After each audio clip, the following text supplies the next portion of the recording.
Hello guys! Dito po tayo sa mga puno ng buko.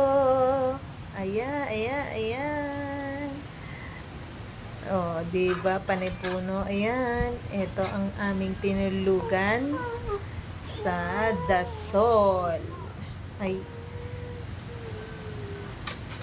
place reveal na agad tayo.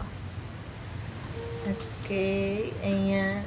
Ayan po ang mga ano nila dito. Ayan po mga tulugan nila dyan. Maganda. Ang place ay tahimik. Ang dagat ay maganda. Kung naghahanap kayo ng mga beach, dito na kayo punta sa Dasol, Pangasinan.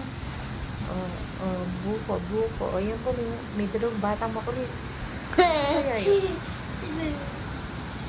si Domdom at si Lara.